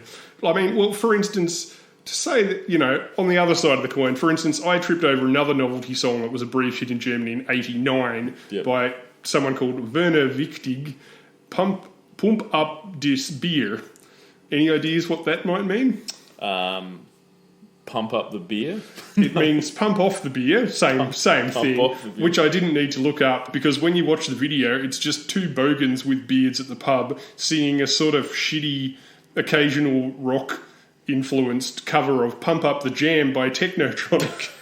Except it's Pump Up the Beer. Now, is that funny? It's definitely funnier than Stink by the two dickheads. Yeah. But more importantly, that could easily have been put out by two Australian bogans in 1989 on Kasingle that would have gotten, been a big hit in Queensland or something. Die Doofen, on the other hand, definitely seem to have lost their sense of humour on the other side of Google Translate because this just seems like A, disgusting, and B, incredibly gross and sexist. Yep. But anyway, it was only number one for a week, but the album that it came from was at the top of the album charts for 6 weeks in Germany. It was called Leider die Welt nicht braucht, which translates as Songs the World Doesn't Need. Oh. So I'll give them 1 star for that. Yeah, so what have you got for me? Oh, look, Tom, I just want to say that I think, the dickheads with Stink. In Australia, we're so more sophisticated than that. I don't think a song like that would get anywhere near the top of the charts. I mean, we had a lot better Australian artists, such as, the Vaughns, Who Farted, I believe, which is... 12th Man with How Funny Are Pakistanis. I think that was one of his hits. What's the deal with the West Indians? For sure. They're a different colour than us. It's crazy. I don't know where Who Farted by the Vaughans charted, but ask. Well, it'll always be number one in my heart. Well, absolutely. Just because I share the surname. You do have the same name as the... Yep, so yeah, Who Farted didn't make it to number one, which shows that in Australia we're not sophisticated enough. We are. Exactly. Or less. We're One more or of the less, two. yep. So look, Tom, I'm going for Colour Me Bad, one of my favourite artists of all time, who had a number one in New Zealand and the US, both those countries, with two songs actually, All for Love and I Adore Me More. So fantastic. Look, I don't know what your favourite Colour Me Bad song is, but look, you've got All for Love, I Want to Sex You Up, Yes. I Adore Me More. So that's the one I remembered. yeah, I mean, what do you think the response would be if you said to someone, I want to sex you up? Is that still something that the kids say to each other? Do they sort of, did anyone ever say that to anyone ever? I prefer just opening with "Let me lick you up and down" till you say stop. That's right. I want to play with your body, girl. Yeah, I want to get freaky with you. I mean, that's a great song. So look, I've always respected Colour Me Bad. I mean, the All for Love video features each of them in a brightly coloured suit, each of a different colour, which is really good. I always wanted to dress up as Colour Me Bad for like Halloween or something like that. But unless you're going on Hey Hey It's Saturday, or you're the Prime Minister of Canada or something, you can't really blackface. So you sort of need. That's the thing with Colour Me Bad. There's such a racially diverse group. So I think unless you've sort of got a posse of dudes where there's like a white guy, a black guy, one of the guys I think is Hispanic, and another guy might be Italian. I always thought they were all black. No. So there's a Okay. mix. So and look, Tom, I wish that I had an Italian friend, a Hispanic friend, and a black friend, don't and we all? myself, so that I could dress up as Colour Me Bad for Halloween. But I feel like with my current friendship group, I'd have to say, can you be the Hispanic guy? Sure. Can you be the Italian guy? Can you be the black guy? And that's problematic, I think. You could always dress up as young black teenagers who that's were true. all white. Yeah, that's true. There's that as well. Absolutely, I could definitely do that. So look, maybe I just need to make more friends. I think it's probably I'll try and make a Latino friend sometime this year, But is that at the same time, is that problematic? If you say, oh mate, we should spend more time together. Why is that? Halloween's coming up. It was the Seinfeld episode. Dress up as Colour Me, trying to make friends with a Hispanic guy just so you can dress up as Colour Me Bad for Halloween. I don't really know, but look. So, but if we look at the zeitgeist at the time, these guys were obviously, wow. They were in an episode of 90210. Didn't get bigger than that. Didn't get bigger than that. Did it? So for about 6 months. In absolutely. The mid-90s. So they ended up performing at the Peach Pit, which I think was probably in the 90s one of the biggest accolades you could get. So is there any higher honour? I don't think so. It's the when Colour Me Bad started in 90210, they all played themselves, and the acting from the members of Colour Me Bad was so fucking bad that when, at the end of the episode, Colour Me Bad walk into the Peach Pit and meet, like, fucking David Silver and the other members of 90210, and then one of the members of Colour Me Bad just goes, so do you guys all go to West Beverly High? And it's like the fucking just shittiest thing that I've ever seen on TV. Really bad. But look, one other thing is that Colour Me Bad, they broke up and then they got back together and they performed, and I think it was 2 or 3 years ago, they had a punch-up on stage between the members of Colour Me Bad. Oasis style. Yeah, Okay. absolutely. And then there's like footage of it, I think, on YouTube, and one of the dudes just yells at the other guy, I am fucking Colour Me Bad, which is the best thing I think that's ever happened. I think just someone punching out another member of Colour Me Bad and then just declaring, I am Colour Me Bad. That's right. So, which is pretty amazing. Correct. So look, so the two songs I mentioned here, All for Love and I Adore Me More. I Adore Me More is one of the fucking wackest music videos that I think has ever been made. I did say that about November Rain earlier, but this is completely insane. So what I love about this is that the band appears to be shipwrecked. So Colour Me Bad, they're shipwrecked on an island. It's just the members of Colour Me Bad. They find a trunk on the beach when they're shipwrecked. They open it up and it's just full of Colour Me Bad merch. Yeah. So they just hang that up around the island they're shipwrecked on. So they're just looking at like their own posters and their own sort of stuff. So that makes no sense to begin with. It's just like, imagine that we're shipwrecked on an island. I hope there's something good in this box, like food or supplies we can use. Oh, fuck, it's just a Colour Me Bad t-shirt and poster, the group that I'm in. Holy shit, well, let's just hang the posters up. What could go wrong with that? So it's just the 4 dudes. They just really seem super creepy in this. They do find a chick who also appears to be shipwrecked on the island. No, that's convenient. Which is bizarre. I was thinking that Colour Me Bad might end up fucking each other. Not in the 90s, they wouldn't have. They are. I was going to say, if that Bon Jovi video from earlier had come out now, it would have ended 2 minutes earlier when the 2 girls just started making out with each other and kicked John Bon Jovi to the curb. Absolutely. Back in the 90s, that wasn't allowed, so you had to set fire to a fucking art gallery instead. Oh, well, the art, yeah, that's the thing. I mean, it would have, I think that's the problem. When people had more fear about, well, is fear the right word, or sort of, I guess, some reservations, reservations about homosexuality, arson was up. So that's right. So you look at that. So do they end up burning the island down out of their unresolved homoerotic longing for each other? Exactly. They don't. But look, the weird thing is they find this chick on the island. So she's always also shipwrecked, but she's just hanging out by herself. She's like, there's 5 people shipwrecked on this island. She's just like, I don't want anything to do with Colour Me Bad.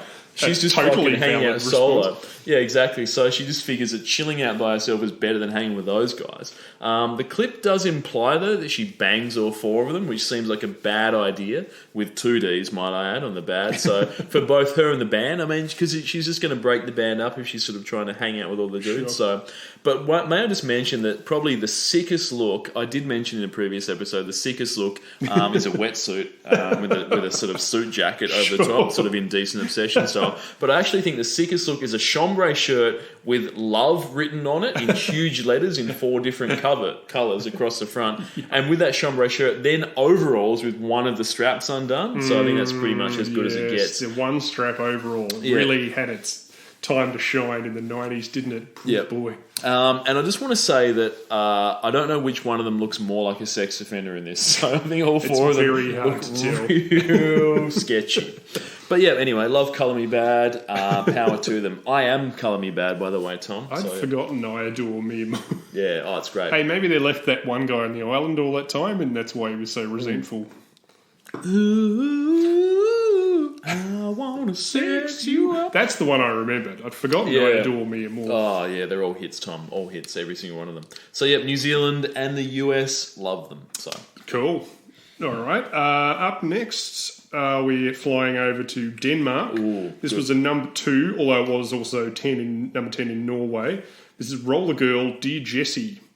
Sounds good. I forgot the date. I think this was later in the 90s. I think this is about 99. Well, that's good because that's around the time that I think Aqua were really flying the flag for Denmark. So. Yeah, in fact, I think Aqua may have even come and gone by this point, although they're... this was 1999. Okay. So this video takes place at the shittest party of all time. It's 1999, but everyone is dressed like they're at the fucking Love Shack, except worse, because they're in a tiny sharehouse flat in the dark. Everyone has fucking rollerblades on, and everyone's on ecstasy. Can you even imagine how many times your foot would get run over by white people who suddenly think they can dance in the dark at that party? Some cunt kicks the fridge over and pours ice in it like an esky, like, oh, wow, look how inventive I've been by figuring out a way to make a fridge cold. The toilets are full of greasy, shirtless guys in vests taking showers in the sink. Some huge guy breaks the sofa by jumping on it. People who've been sweating for 6 hours are making out. The only thing to drink is mystery liquid out of unmarked plastic bottles in another esky. And then at the end, some prick sticks his arse in the ice in the fridge. Also, the chorus is just the same 4 lines from a Madonna song repeated a dozen times. And they're pretty fucking annoying the first time, to be honest. Pink elephants and lemonade, Dear Jessie, hear the laughter running through the love parade. Candy kisses and a sunny day, Dear Jessie, see the roses raising on the love parade. That's pretty much the only lyrics in the song. Now, what Roller Girl has done there is notice that Love Parade, apart from a meaningless phrase in the Madonna song, is also the name of a giant outdoor rave party in Germany. So there's a clever crossover there. Sadly, this song is not even techno. It is shithouse F-tier Eurodance late to the party, including giveaways for people who, are so familiar with it as yourself and myself now, such as a video featuring a girl who isn't actually the singer, a video that looks like it costs $80, the same synth sound from 1992, except they couldn't even find a guy with a flavour saver to bust a shit rap. Very poor. Very poor. The synth line is borrowed. The chorus is borrowed. The look is borrowed. The character of Roller Girl is borrowed. Even her fucking logo is just the Hot Wheels logo with Roller Girl pasted on. Boogie Nights used the 70s LA pornography scene to explore the dark consequences of the free love movement and the Hollywood dream following the 60s into the 70s. Nicole Saft here used the character of Roller Girl, an adult pornographic actress with the mind of a child, to explore the dark consequences of the Eurodance movement. By this point in the decade, all that was left was a shit party, farty horn synth, and a lady miming in the dark.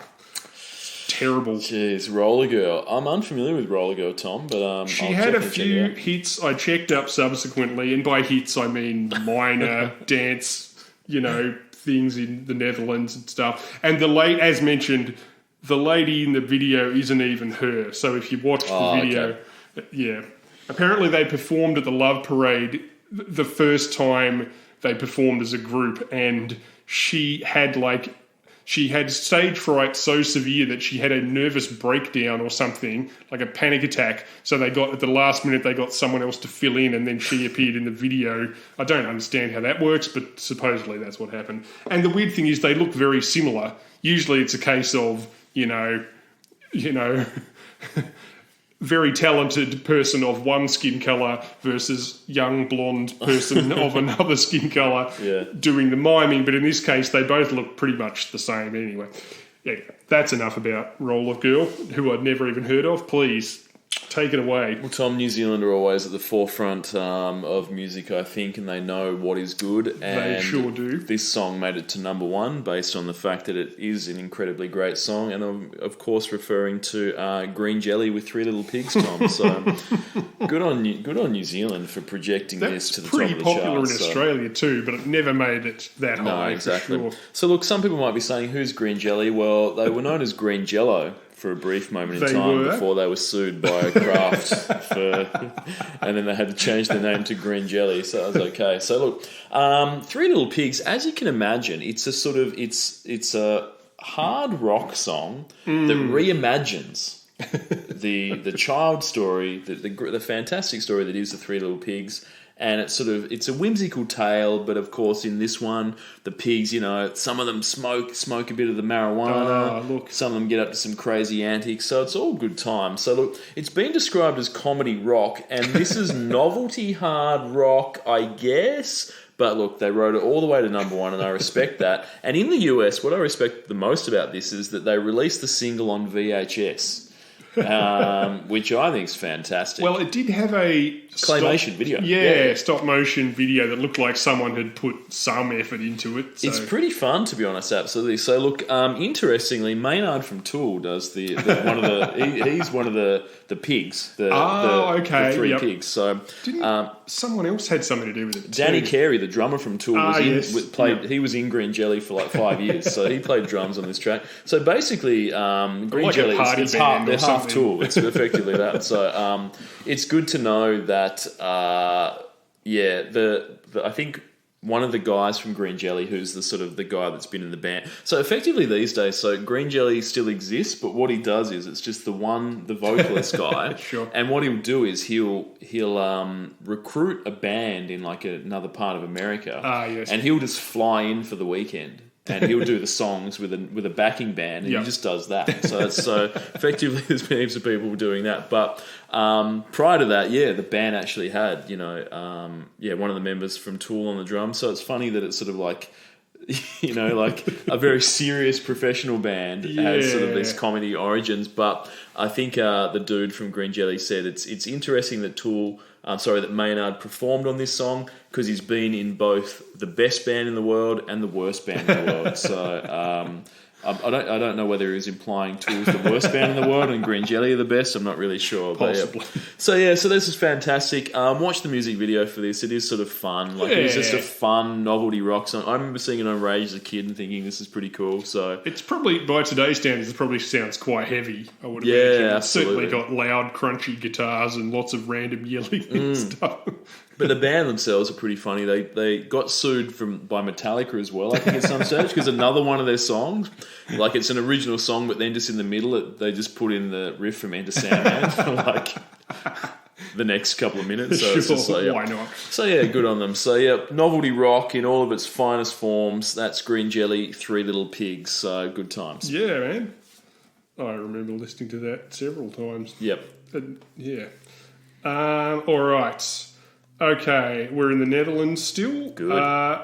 This was 2 weeks for number one in 1990. Two Live Crew with Me So Horny. Now, in the late 80s, while NWA were getting in trouble for violent lyrics, Two Live Crew were getting in trouble with sexual lyrics, especially on this album, As Nasty As They Wanna Be. Yep. This song, along with tracks like Put Her in the Buck, Dick Almighty, and The Fuck Shop, led anti-pornography Florida lawyer Jack Thompson to take the group to court after engineering a campaign that led to the album, with its 87 descriptions of oral sex and 116 descriptions of male and female genitalia, being labelled obscene in Lee County, Florida, and therefore illegal to sell or perform live. A Fort Lauderdale record store owner was arrested for selling the album to an undercover cop. Must have been a slow cop day. And members of the group were arrested in Miami for performing songs from it. Eventually, a jury acquitted the group on account of the whole thing being dumb as shit. But Thompson learned a lesson, however, which is that he could keep getting in the newspapers with crap like this. If his name sounds at all familiar, it might be because he spent the next 30 years being an irritating, censorious, publicity whoring grifter. He filed lawsuits against various other musicians on grounds of obscenity, fought a long legal censorship battle against Howard Stern, which caused an enormous boom in Howard Stern's ratings, and in the aughts turned his sights against video games, filing suits and or publicly denouncing at different times Mortal Kombat, Grand Theft Auto, Counter-Strike, Valve Software, Rockstar's game Bully, Manhunt, Halo, The Sims 2, and the Christian evangelical Left Behind games. He once described the proliferation of games by Sony, a Japanese company, as Pearl Harbor 2, and when that wasn't getting him in the papers enough, he started to promote himself as an expert on mass killings, going on TV and predicting mass killers' psychologies based on his expertise as a lawyer. Thompson predicted that the perpetrator of the Beltway sniper attacks would be a teenage boy who plays video games, and speculated incorrectly that he may indeed ride a bicycle to and from his shootings locations. Saying that the shooter Lee Boyd Malvo had trained on Halo, Thompson later claimed credit for this on the Today Show. I predicted that the Beltway sniper would be a teenage boy that trained on a game switched to sniper mode. John Mohammed, who was the shooter, was a Gulf War veteran and earned an expert marksmanship badge in the US Army. Thompson also once represented the parents of an 11-year-old who had committed suicide because the police thought it was an accident and that he'd somehow ended up hanging himself by accident while imitating Kenny from South Park, despite the fact that the parents testified he'd never watched South Park. Good. Sadly, after 20 years or so of earning gigantic legal fees being a huge, irritating twat, the Florida Supreme Court officially disbarred Jack Thompson for filing endless, frivolous bullshit lawsuits, lying constantly on the stand, and attacking and libeling litigants. He rarely won a case, got dunked on every day by teenagers for 20 years, and was such an arsehole that even other lawyers thought he was an arsehole. But being an incompetent, delusional white guy, nonetheless managed to earn a giant salary and retire to an enormous house. Nonetheless, Ben, I like to imagine him of an evening, sitting on the porch out in the balmy twilight, with a glass of fancy single malt and a big phallic white person cigar, staring out into the evening. But hard as he tries, and as fancy as the scotch is, he can never quite truly relax because at the back of his mind, he's still hearing lyrics like, "Girls always ask me why I fuck so much. I say, what's wrong, baby doll? With a quick nut. Because you're the one and you shouldn't be mad. I wouldn't tell your mama if you don't tell your dad. I know he'll be disgusted when he sees your pussy busted." Which is from Me to Me So Horny. Yes, the rest of the song is pretty much just the sample from Full Metal Jacket of Me So Horny. But weirdly, you would expect if this song was written nowadays, it would be the woman saying "me so horny," but in this song, it's all about the guys talking about how they so horny. So yeah, but apparently that was too much for 1990. But anyway, shout out to the Netherlands for putting that at number one. Well, there's a lot to unpack there, Tom. I think to start off with, did he have was he doing like psychic predictions for who the killers would be, or was it just more sort of like a... Oh no, he did. He also did the fucking after the what was it? He couldn't see into the future, but he was just sort of, he predicted it. So someone with Virginia Tech thing, he went on the Today Show 2 hours after it when they didn't even know what gender the killer was. And made his bold and prediction. said, oh no, he's been playing first-person shooting games. He's been playing Counter-Strike. Yep. I'll grant you. And he also made a bunch of racially extremely dubious comments about how you can see by his blank face that he's like his unmoving gaze that he's got the dead-eyed stare of a video game player. Great. And then it later turned out that the actual killer's favourite video games, according to his roommate, was Sonic the Hedgehog. Yep. So that'll do it, Tom. That'll training to jump up and down on robot echidnas the whole time, and that had really helped him train for a school shooting. Once you've been fighting against Dr. Robotnik for such a period of time, you will want to kill someone. So look, that's crazy. So good to see that he had all the big video games in his sights. Was Alex the Kid in Miracle World on that list, Tom? No, but The Sims 2, which is basically a virtual doll set, was on there. And the Christian video game Left Behind, which apparently wasn't Christian enough for him. Look, it is funny though how I think people look at music today and they sort of say, "Oh, it was so much wholesome." More wholesome in the old days. 2020. Oh, that's the music. Oh, remember 30 years ago. Remember back in the old days when music was so much better, like Me So Horny, and look, I'm an avid fan of. Two Live Crew's Pop That Coochie, Tom. The video clip of which is just effective. I remember in, I think Iggy Azalea, my favourite female Australian rapper of all time, when she popped up in about 2015 and said, I think she claimed to have invented twerking. She said, that's mine. I did that. That's all. I think she said, I'm all about that. I think Miley Cyrus twerked in some video and she's like, I invented this. Sure. Miley ripped it off for me. And it's like, well, if you watch that Pop That Coochie video from 1991, exactly that's pretty great. So unfortunately, when looking back and listening back, you do notice that a lot of their videos and their lyrics were more fun than their actual rapping, which is pretty shit-house. I'm hard like a rock. I'm going to make that coochie pop. But in the Pop That Coochie, if you remember that video clip, at the start it has all the TV execs sitting around watching the music vid about how it's like, what's up next? And then they sort of do that. So it's sort of self-aware in the sense that they cut to the people going, oh, fucking hell. What's this about? Oh, they were unashamedly just pervy and gross. That's what I mean. Like, this song, nowadays it would be about how all the girls want to fuck the cool guys. In this one, it's no, we're just super horny dudes who want to bone everything in a dress. And in the video prominently features a number of women in various states of undress, but they all show a distinct lack of interest in the guys in the band. They are not sliding all over them in any way. They all look like they're just on the way out the door. Absolutely. Interesting as well in Pop That Coochie video is that at the very start the dude has some crystal balls and I was going to say, is that the video? He does some voodoo shit to get the chicks out of bed to come to the party. Except they've gone, there's nothing pervy about rubbing a crystal ball. What if we put 2 crystal balls so it looks like a pair of tits? And then just start rubbing them, and then it sort of sends out these vibes to the chicks that are in bed in bikinis. They're just in bed in a bikini, the power of and then they and then they wake up and they go to the party and just twerk in a pool. Oh, so look, it's one of the great videos of the 80s. One of my favourites. Absolutely, it's fantastic. So look, very good. Good that Two Live Crew made it in. So look, it's just squeaked in at the start of the decade. Up next, Tom, also from New Zealand. These guys know what's up. S Club 7, S Club Party. Number one song in New Zealand, Tom. Look, I've conducted... Certainly number one in the hearts of Josh Christ. Yeah, for sure. I've conducted poll after poll after poll, and from all accounts, Tom, there ain't no party like an S Club party. Most people seem to agree. I mean...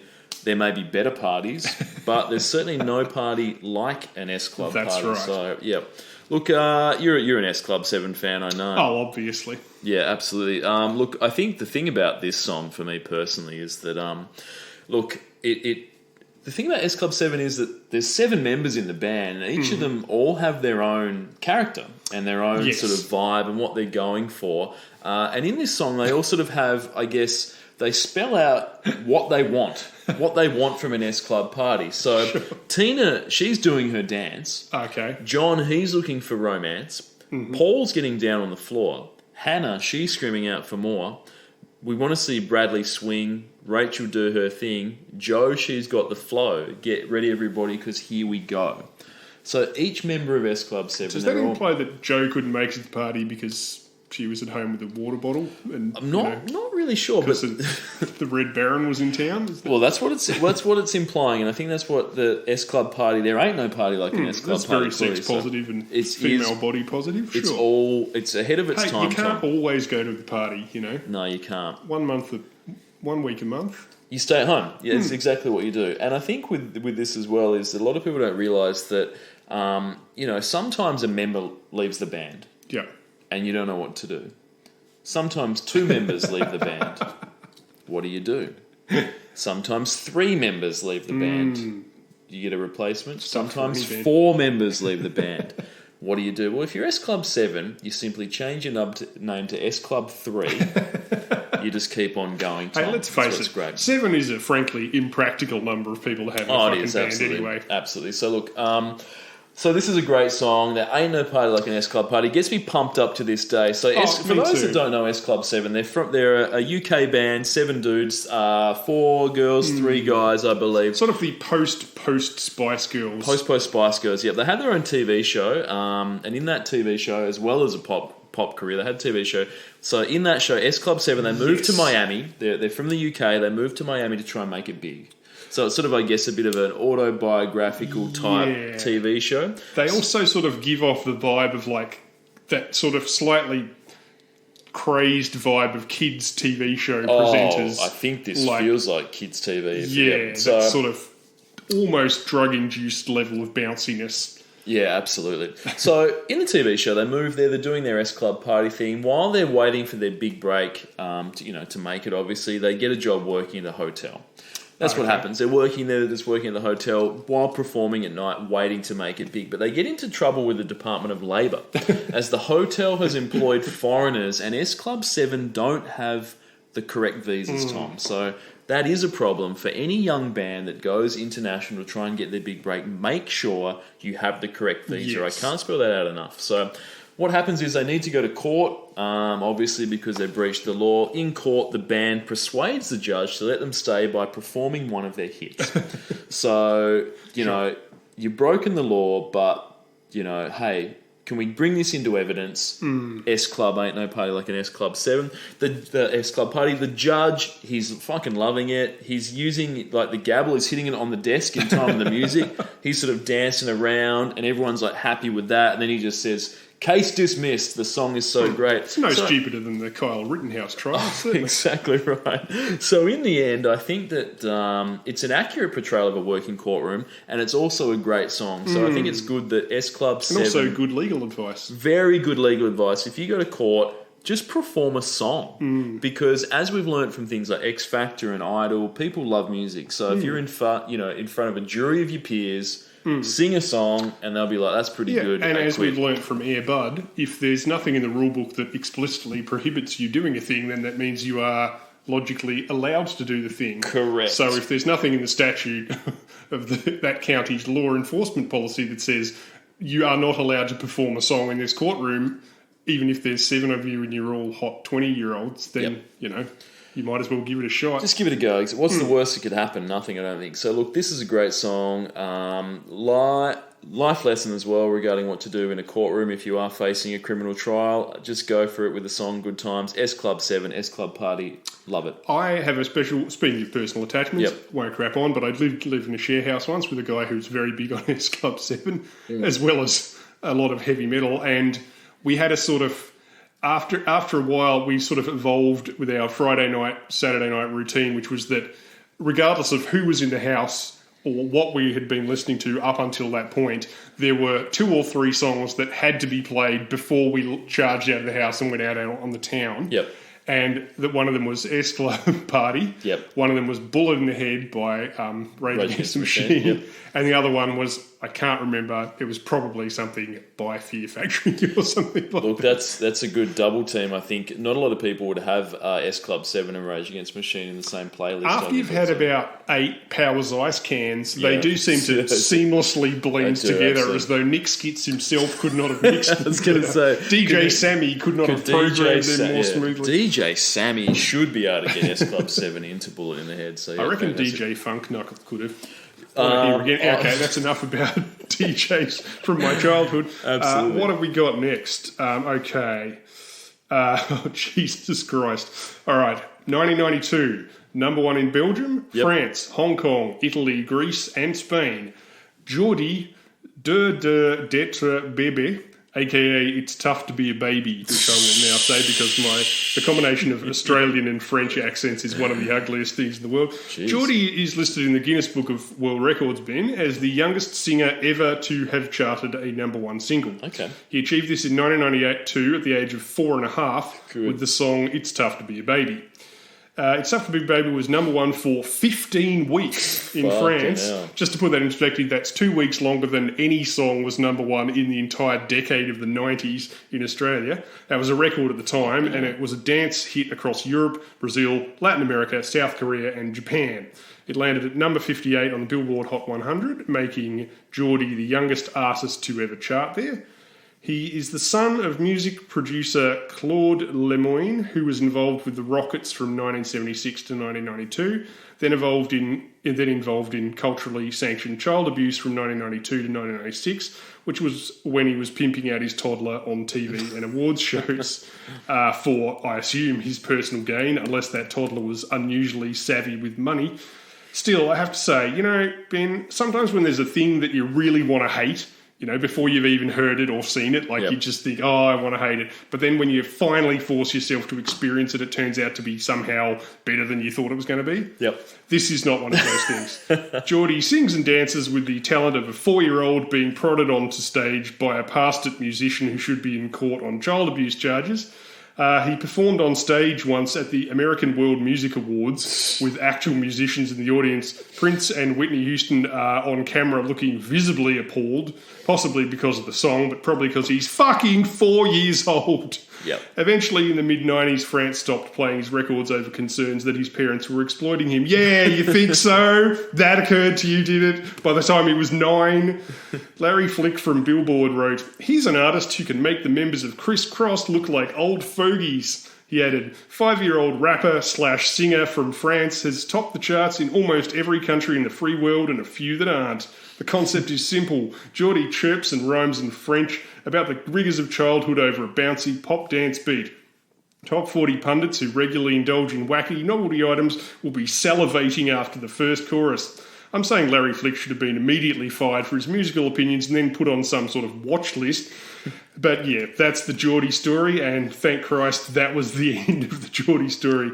If you're wondering what happened to Geordie, he went off to lead, fortunately, what seems like sort of a normal life until he became a teenager, and then he tried to get back into the music industry aged about 18 in the sort of the late aughts, and released a couple of...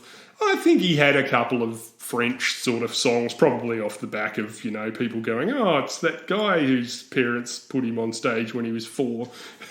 Yeah. Well, Anyway. that sounds fucking Yeah, garbage. it's absolutely appalling. But did I mention how many countries that was number 1 in? Oh, It's amazing, off. really, that nobody's done it with a 3-year-old, frankly. Yeah, exactly. Look, I've got a 3-year-old now. I might try and get her to sing a song next week, so we can do. Yeah, look, that's fucked. Yeah, I mean, I guess the best thing you could say about it is that it does prove that there's a certain truth to the title of the song, that it is tough to be a baby if your parents are psychotic, at and least. force you to do things. Yeah, definitely. Yeah, awful. That's awful. Look, Tom, I'm going to the US of A. I'm getting on the plane heading over there. So what I've got up next is made it to number 1. Wow, okay. One of your favourites, Tom. Nelson, Can't Live Without Your Love and Affection. So, which is fantastic. So, remind us of the Nelson story. so the Nelsons, they're twins, twin brothers, which is fantastic. So the names are Matthew and Gunnar. I am not a big fan of parents that have twins and go one normal name, Matthew, and then one kind of wacky name, Gunner. So it's like, oh, what are you going to call you? You know, how about Ganymede and Stephen? You know, it's just sort of like you're at school. I'd say one or the other. I think one or you both. either go two crazy names or two normal names, but it's just like, it's sort of like an experiment, isn't it, to see if one of the kids ends up totally fucked up because he's named after like something off the periodic table, or the other one's just called Gary. So look, anyway, so their dad was Ricky Nelson. Ah, yes. He had a number one single in the US, and Ricky Nelson's dad, so the Nelson brothers' grandfather, also had a number one song. Oh, okay. So as far as I know, I couldn't find anything to the contrary. This is the only instance of 3 generations having a US number one hit on the Billboard charts. Yeah, I mean, God, I'd struggle. Who else could possibly have done that? So let's hope that Miley Cyrus can have a kid that can get a song to number one so that we can get sort of... remember Ricky Nelson's? I feel like I should know that. Oh, it's old. It's pretty old. Okay. It's one of It's those, going back to... one of those sort of classic, songs that I'm sure as soon... I can't remember the name, but I think he may have had more than one, but you'll just be like, yeah, there you go. So look...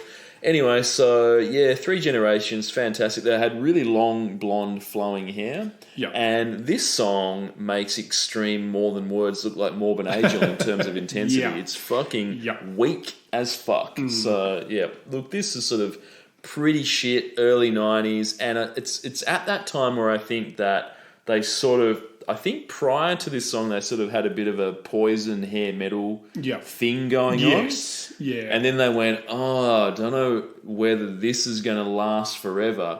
Let's try and diversify a bit. And unfortunately, they hitched their wagon to the wrong horse because they sort of said, let's go, okay, people aren't liking hair metal. Let's go this sort of puss rock thing. And then about 6 months later, grunge hit, and everyone was just like, oh, these guys are weak as fuck. So I feel like I feel a bit sort of, well, I don't feel bad for them, but I feel like that if they had have waited a year, they probably would have been doing like some sort of Stone Temple Pilots style grunge type work, I think. And it would have sucked as well. Would have sucked as well, absolutely. They should have stuck with the Poison thing. Yeah, this is fucking garbage. But yeah, look, I don't really know what to say about more than this. And if you want to see twins with long flowing blonde locks sing a real weak as shit sort of like post hair metal song, then this is what you got. What was it called again? Can't Live Without Your Love and Affection. So can't live without your love and affection. Yeah. Awful. I think they had another, not a number one, but they flirted with the charts with some other pissy ballad. Some other piece of shit, exactly. Yeah. So that's Nelson. What do you got for me, Tom? Sure, okay. We've got 1994. Yep. The number 7 in Germany and number 4 in Austria. Oh, yeah. This is E-Rotic. Max, don't have sex with your ex. E-Rotic were a German Eurodance act comprising, in the time-honoured tradition, of a white lady who could sing a little bit, a black guy who could rap a little bit, and a synthesizer with buttons that you could press to make basic rhythms come out of holes in the top. So as I said, number 7 in Germany, number 4 in Austria. E-Rotic's videos involve a lot of grade 10 level pencil case type illustrations, loosely animated. They really do look like they were drawn by possibly someone in the band or a friend of the band with a texter, and sort of very, very, let's use the word animated, loosely animated. Their stage performances involved a lot of vinyl vests and performers whose live contributions to the songs were equally synthetic, including, again, the old Eurodance classic thing of it being very hard to tell whether the people on the stage are miming to their own voices or to someone else's voices. E-Rotic had a few more hits, but sadly the E-Rotic heat was too much. Founder Lan Lee was sick of the juvenile innuendo and tacky lust involved in erotic songs, so she formed her own band, SEX Appeal. Good. It later turned out there's dots between those, by the way. It's E full stop E. It would stand for something full stop E. Classic, full stop X Appeal. It later turned out in grand Eurodance tradition that of the 5 listed vocalists on the various erotic albums, only 2 had ever actually done any of the vocals. Good. And of the 4 listed rappers, only one of them had ever actually rapped on any of the songs. I'm starting to think that quite a lot of African American tourists paid their way through backpacker holidays in the mid-90s by just miming along to Eurobeat hits in plastic pants and a cloud of smoke. So, yeah, that definitely seemed to be the E-erotic story. They were never huge, but they had many other hits in their native Germany and Austria after Max Don't Have Sex With Your Ex, such as Fred, Come to Bed, Willie, Use a Billy, Fritz, Love My Tits, Oh Nick, Please Not So Quick, Molly Dolly, brackets, Loves Her Lolly, Ralph, Don't Make Love By Yourself, VJ the DJ. I mean, they missed out with BJ. Yeah, Come on. Jesus and Christ. Mambo Number 6. I did not make any of those up. Those are all real songs. So, yes. I mean, I'm not sure which is my favourite. Fritz, Love My Tits and Mambo Number 6. It's hard to pick. It's hard to really know, yeah. That was the E-erotic story. Anyway. Look, I'm an avid fan of erotic Tom. Look, I'm familiar with their work as a sort of D-tier Eurobeat sort of artist. They've come across my radar. At least they tried to differentiate themselves. Yep, I'll give definitely. them that. Like, they thought they tried to find a niche, you know. Yeah, but you're right though. It is that sort of D-tier Eurobeats with the absolute classic formula of the Max, don't have sex with your ex. Yeah. And then the dude comes in with a terrible, the really bad rap. And I think you're right, wearing like a pleather vest as well in that live. I think it's fucking so great. And Tom, do you know what their greatest hits album was called? No, please let me know. Erotic Greatest Tits. Ah, So see it was what right they there. did So there. they rode that gimmick to the logical conclusion, Tom. They sort of squeezed every ounce of sexual innuendo out of every song title, every album title. So yeah, they're fantastic. So it's good that they've made a mention on the podcast because it is definitely great Eurobeat action. So cool. Sure. So what should we look at next? I'm still in the USA, Tom. Oh, sorry, I've still you're got one more. behind My me. last Yeah, one. no, you went So first. last one, Tom. I'm still in the US of A. My last song. This is also number one single in the US of okay. A. The Heights. How do you talk to an angel? Oh, yeah, the Heights. That is a timeless question, though. I think. How does one talk to an angel? And I'm glad that someone has finally raised that in a song. Sure. I mean, we could ask Meg Ryan in City of Angels, so I know Sure. that she had to talk to Nicolas Cage. We don't really know how that worked out, but how do you talk to an angel? How do you hold her close to where you are? How do you talk to an angel? It's like trying to catch a falling star. Now, for those that don't know the Heights story, the Heights, there was a TV show. They're a fictional TV band. The Heights that are. was So it, wasn't it? what happened was, off the back of, we've spoken about 90210 previously. Yep. Obviously, Colour Me Bad featured on that. Aaron Spelling. So we know that in the 90s, Fox TV was a new thing. Yep. So it seems crazy now, but there was a period of time where there wasn't Fox News, that didn't exist, it was what a world. non-existent. So all there was the Fox it was a new TV station. Yep. They had effectively The Simpsons. Mm-hmm. That was like it. So they needed more shows. Yep. So they had 90210, Aaron Spelling, who had hits of hits in like the 70s and 80s. He did like Dynasty and all these big soapies. Love Boat, all that sort of bullshit. So they got him on board to do Beverly Hills 90210. Very popular show. We love that. Spin-off Melrose Place. Yep. So they just kept huge, notice saying, Aaron, we need more. What do you got? What's in the tank? So he came up with The Heights, which features a fictional band called The Heights. I mean, it's not the worst And idea. then they had a TV show. And interestingly, the TV show was only on for one series and actually got cancelled after like 8 or 9 episodes. And the show got cancelled. And I think the week that the show got cancelled, this song went to number one on the Billboard charts. And they were like, oh, maybe we should have kept it around a bit. But interestingly, there hasn't been a number one song in the Billboard charts from a fictional band since. Because they're not a real band. It's just like a TV band. You'd be like the Archies or the Monkeys or something. Well, exactly. Like I found that surprising because I just assumed that California Dreams, surf dudes with attitudes, kind of groovy, you laid back dudes. I thought that those surf dudes with attitudes, they would have had a number one hit, but they didn't. Yeah. So anyway, last number one hit from a fictional band, Jamie Walters, I think, who was the lead singer of The Heights. He later went on to star. He was an actor in 90210 as well. So he performed in that. So he was that. But what I loved about The Heights, and I can remember watching it as a child. I was quite young, but I do recall that the TV show was fantastic. Someone would come in and say, "Got a new song for you," and they'd play like one chord, it's like, and then like the whole band would just join in, and then by the end, they've got it like absolutely perfect, like the dude's doing the sax solo perfectly, every drum fill was perfect, and it's just like the old Back to the Future technique. Follow me for the changes. Exactly right. The whole song. So I figured that out. So it was fantastic. This is great. Did anybody star in? I remember it vaguely from the time, but did anybody star in the show that actually went on to do anything, or did they all just vanish? Into the heights of obscurity. So apart from Jamie Walters, who was the main character in this, who went on to be in 90210 as like a love interest of Donna in a later series, and he released, I think, like a solo album as well off the back of the Heights. So they were musicians of sorts. Of sorts, he was, like I think. The Monkees, sort of. Kind of, exactly. But no one else in the show, I think, did absolutely anything. So, look, anyway. But yeah, great song. Well, great. Yeah, I remember it. I remember it, and I didn't even know it was off. I didn't know they were a fictional band. I just thought absolutely. So there you go. So that's it. That's 5 songs from overseas that 5 from me, 5 from you that I enjoyed.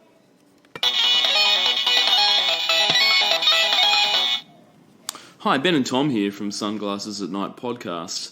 Usually we don't edit our episodes or cut them into parts, but we figured that this week we should do that. We've made an artistic decision to take the 90s rap and divide it into 2 because it goes for 4 hours. Frankly, an unrealistic amount of time. So we've taken the artistic decision, I should point this out, it's a very artistic decision to cut the episode into 2. I mean, sure, also I've paid for the really cheapest tier of our podcast hosting sort of site, and they won't allow us to have episodes that go for this long. So I tried to upload it and they rejected it, but we're cutting it in half, not because of that. I mean, we have to do it for that reason, but this is a very artistic decision to cut it in half to provide you with a more palatable 2-hour episode, and then next week a 2-hour episode. And also it means that we get 2 episodes of podcast for 1 episode of work, and we're all about creating as much content as possible. We want to get them up so that we want to try and get to 100 episodes as fast as possible, so that when people say, "What do you do?" "Oh, we're professional podcasters." "Oh, how many episodes you got?" "We've got 100." You know, when you say 10, no one cares. 20, no one cares. But 100 people like that. So we might actually edit the old episodes, Tom. I'm thinking 1 song per episode. We'll be up to like 400 episodes by now, and people will be very, very impressed. And everybody knows in podcasting, when you hit episode 100, that's when the real money starts. Exactly right. It's all about quantity, not quality, and that's what we're going for with this. And you get residuals, and you can retire until you... Oh, sorry, I'm thinking of 1980s sitcoms. 1980s sitcoms. Exactly right. So we're cutting this in half. So this is the end of part 1. But join us for part 2, where there'll be a lot more great stories and anecdotes and everything about the 90s in the 90s rap part 2. So let's have a listen now to what you can enjoy in next week's episode.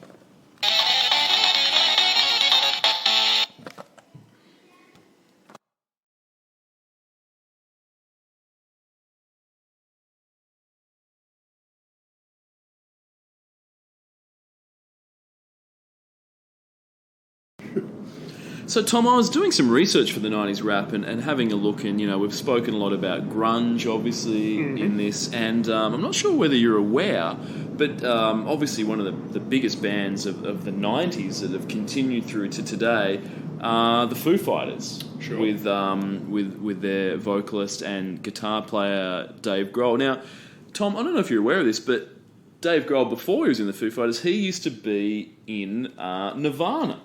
Yes. Yeah, he used to be. Yeah, did you know that? Because I only learned about that just doing the research for the show. Yeah, and but in that band, he didn't do the guitar or sing. He played the drums in that one. Mm-hmm. So he did the drums in that, and then he's gone on to do that. So it's a pretty interesting fact that a lot of people know, and I think that'd be useful for a lot of our listeners at home. And also, Nevermind, that album was produced by a guy whose name was Butch Vig. Yes. More like butcher Vig, the butcher of good music. Tom, am I right? Is that right? The Yes. butcher of Yep, it's a great. butcher of good music, isn't that right? Yeah, absolutely. And he doesn't only produce, but he's also in a band called Garbage. Can you believe that? Pretty apt name because the not only is the band the name of the band Garbage, but their music is also garbage. Is that right? I mean, if only they'd thought of that when they'd named. Exactly. It's a pity it never occurred to them.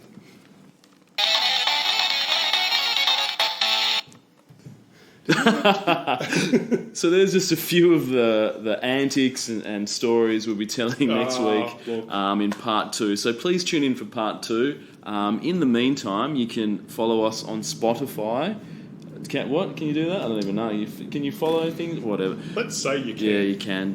Or what are the other ones? But not iHeartRadio because we don't like them because they do that Jackie O and Car Sandler. It's bullshit. So yeah. But thank you, and please listen next week for part 2 of the 90s rap. Sure.